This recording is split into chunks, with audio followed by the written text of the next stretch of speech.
Welcome back to the channel, folks. Look what today's toy is. The MV Agusta F3 RR. Oh, suits you. They just do not make a bad looking bike, MV Agusta, do they? Nationals! Jesus, my ass!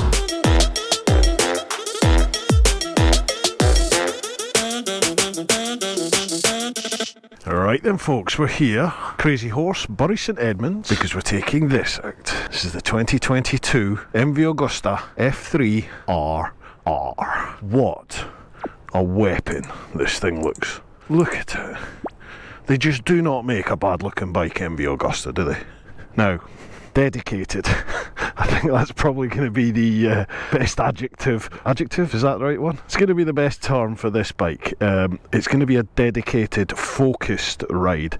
Sorry for all this. It's the only way I can get the ultimate add-ons onto this bike, because I have the Helix strap. It's the one I favour, but obviously there's nowhere to mount it on there, so I've just had to use this sort of. And we're going to mount the camera, the GoPro, onto the wing mirror.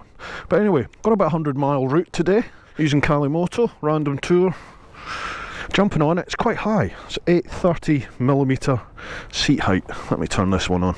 Yeah, 830mm seat height, so it's a fairly high bike. Feels a very solid saddle. Suspension, what have we got here?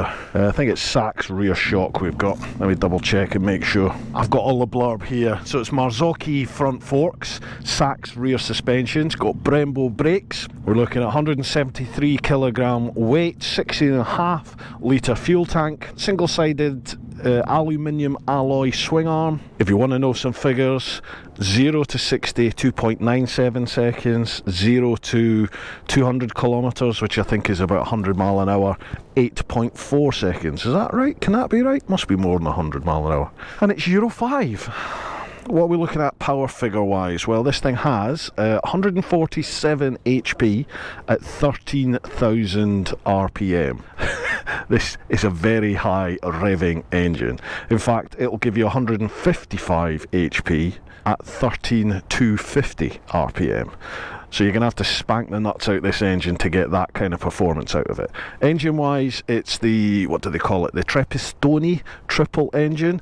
It's in the 800cc class. I think this is 798cc from what I recall. Yeah, it is a TeapotOne. I've got all the guff written down here. I thought I'd try and go chopsy on you and actually get the figures correct when I say them, rather than just go, oh, I think it's around, I'll put it on the screen, which is what I normally do. But anyway, let's fire her up. Tick over, sounds quite vibey, nothing out of the ordinary really when you start it. It's got a Krupovich can on it, that comes as standard. Mirrors aren't actually too bad considering they're, I'm a big fat lump on a sports bike. I'll need to keep my elbows tucked in, but they're not too bad. It is quite a dedicated riding position on this. And oil tankers have a bit of turning circle. But you know, this isn't a black London cab, is it? That front brake feels very squidgy. Oh god, pegs are quite high, that's going to cramp up for sure. Right, looking at the switch gear, reminds me of the Energicas, to be honest.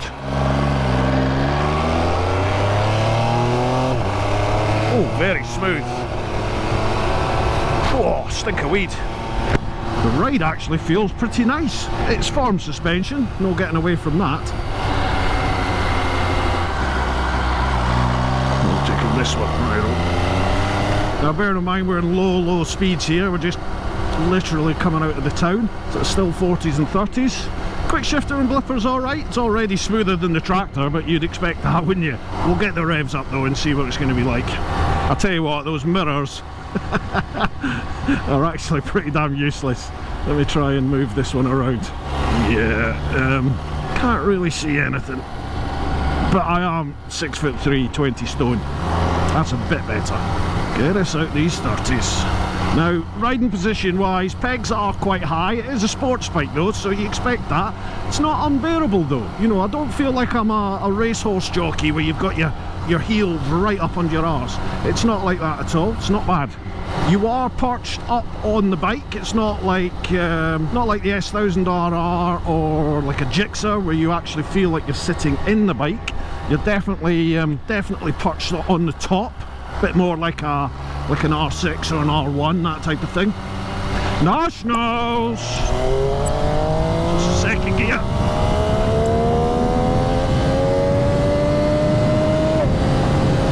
Oh, that quick shifter is beautiful up in the revs. Now bear in mind, I was at about 9,500 revs there.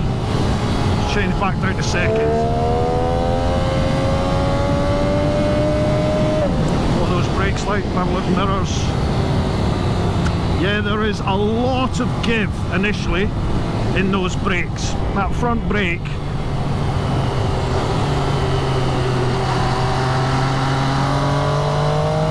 there's a lot of slack in it. Doesn't feel quite set right, to be honest. There's nothing, and then it sort of activates and into a 40. Yeah, it rides much more like a traditional sporty inline 4 than a triple. You've got to get those revs up. Let's have a little look and see what the grunt's like. And I think there's something like 88 Newton meters of torque at around about the 10,000 rev mark, I think it was. So let's do the polar opposite. We're in third gear.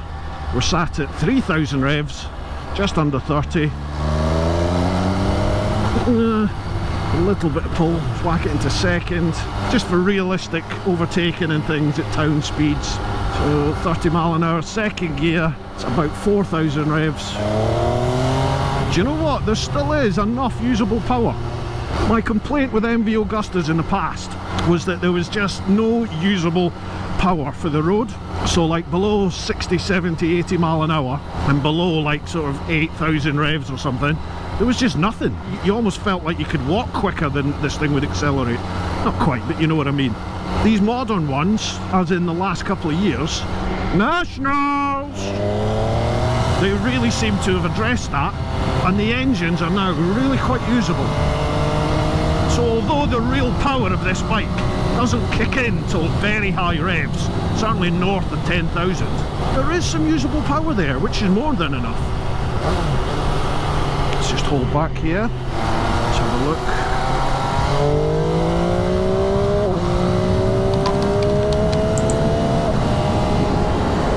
Sharp right coming up. Maximum speed 20 miles an hour. What gear am I in? Oh, they weren't kidding, were they? That is a tight right. This thing's a rocket. This thing is an absolute rocket. I am nowhere near the power band, and we're already fairly illegal. Gonna have to watch this. Otherwise there's not going to be much content I can actually use in the video. Now this thing is 21, I think it was 21,700, something like that, which includes the race kit. Actually, what comes in this kit? I'll put it up on the screen just now. It's got rain mode, it's got sport mode, which we're in at the moment. It's got race mode, whereby it turns off your ABS, your traction control, all the gadgets and gizmos, and it's got a custom mode that you can customize exactly how you like. It's got two-state, they call it front lift control, which is basically anti-wheelie. You can have it on or you can have it off. It's currently on. Traction control, there's 6 levels. I've currently got it set at level 3. This is a lovely road for this bike. Just flowing. Where have you gone? Hiya! Alright, let's get her on with a fast dual carriageway and have a look. I'll tell you one thing, folks, something that's quite apparent already is a lot of this footage I'm not going to be able to use. This is a very, very fast bike, and it sort of eggs you on. It wants you to spank it. It's a very dirty machine. It wants to scream, this thing. I mean, 4th gear, there's no need for me to be in 4th gear. I should really be in 2nd, to be honest with you, but listen to how this thing screams. 70 mile an hour in 2nd gear. And I changed to 3rd. There was no need to change to 3rd, not even at the power band yet. Okay, I'm at 10,000. I'm quite close to the power band there. Maximum power is at 13,000, but maximum torque is here. So I'm doing motorway speeds, second gear, sat at round about, there's 10,000 revs. Let's see what the torque's like.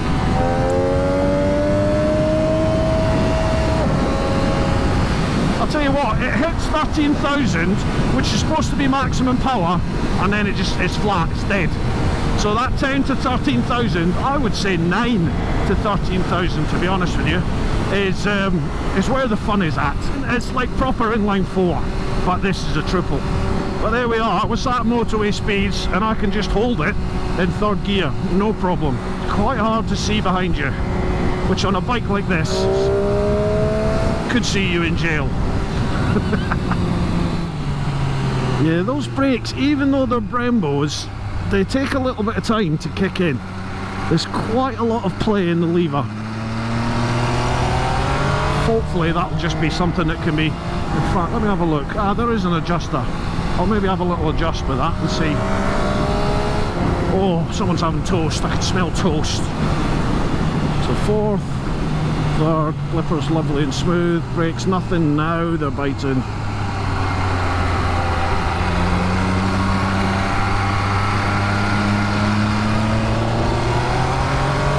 Roundabouts are very nice.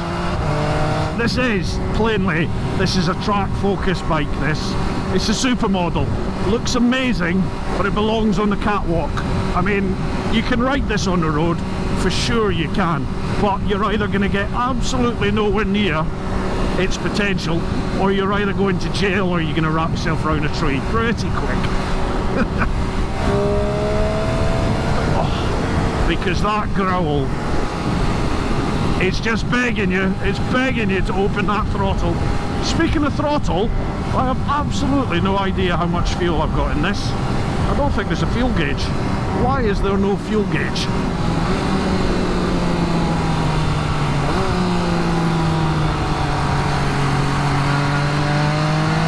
So that went down to first gear, and it actually felt reasonable.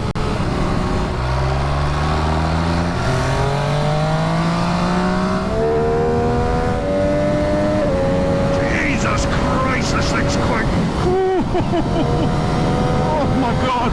The wings on the front here, apparently they're designed to give 8 kilograms of downward force, which is amazing to help steering, etc. But they do that at 140 miles an hour.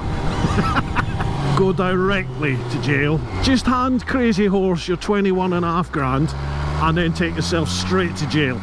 Don't pass go. Don't pick up 200 quid. But you'll go with a smile on your face. Oh god, I'm going to jail. It is very engaging, I've got to say that. Oh, it's very hard suspension actually. Now we're getting onto some slightly bumpier roads. The fuel tank on this is really sculpted. It's got a beautiful shape to it. I've said it before, these MV Augustas, you know, they're almost like the classic lines, very feminine lines, sweep in round the tank and then right in tight where the seat is and then out again for the hips at the back of the bike. But because that tank's nice and sculpted, it's beautiful. You can just grip it with your knees and it takes all the weight off your wrists, because it is quite a focused sort of riding position.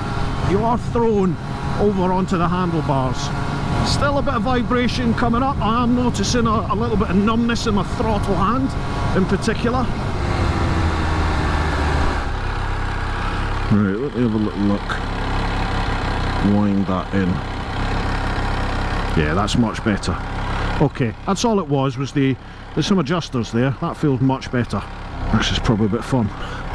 That's better, there we go. Yeah, so the front brake, just needed to tweak the adjuster, that was it. Oh, that feels good in the corners.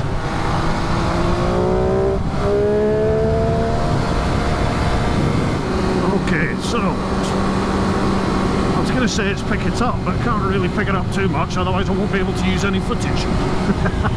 On these sort of flowing, big flowing A roads, these sort of sweeping bends, this is lovely, really nice. I feel like you could take these bends so much quicker on this bike and still be perfectly happy. We're just not going to get anywhere near the potential of this bike. out on the road. Otherwise you'll never see another review from me ever again. But you might see one in about 10 to 15 years, I suppose. Yeah, so those brakes are much firmer now. Oh, good God.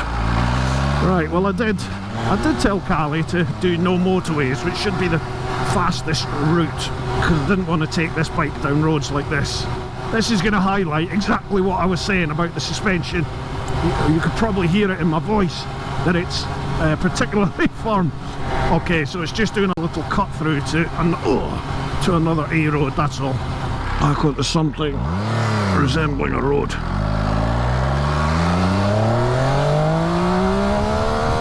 There it is. So it's north of 9,000. There's your sort of power band for the road anyway. Yeah, what else can I say? This is definitely not a bike that you're going to buy for your everyday commute. Let's be honest, folks, unless you're some sort of eccentric rich person, you're not going to be using this to commute day in, day out, in and out of the town. This is going to be your good weather, your posing mobile, you know. Comes out in the sun for the nice rides down to the calf. Would you tour on it? I mean, you could. You certainly could, yes. Again, if you're used to this riding position, you're used to putting the miles, or you simply don't care about comfort issues, then yeah, you could tour on this. It's a dedicated bike. The suspension's firm, the seat is firm. I'm only spending a couple of hours on this today. My throttle hand is already feeling quite vibey, and when I stopped to tighten up the cameras, my bum was just starting to get a bit chops. My ass! So I can imagine doing a sort of 200, 300, 400 mile day, you're gonna know about it on a bike like this. But like I said, if you're used to putting in that mileage on a machine like this, it probably won't bother you. 21,700. I mean, it's a lot of money, but it's not obscene these days. I can't believe I'm gonna say that. But this is an 800cc bike. This is not a V4 Panigale. This is the 800cc class. Triple engine, mid-range sports bike. It's actually the most powerful sports bike in this sort of 800 class, this mid-range class.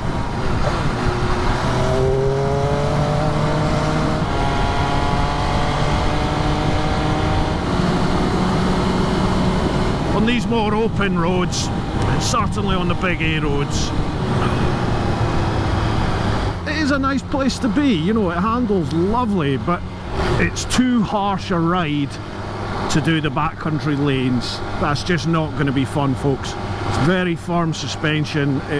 It's just not a good place to be, and you won't be able to ride them quick because you're just going to be getting thrown everywhere. On these kind of roads, on the A road, the big A roads, it's lovely, but it's going to make you want to ride quick. So be prepared for that.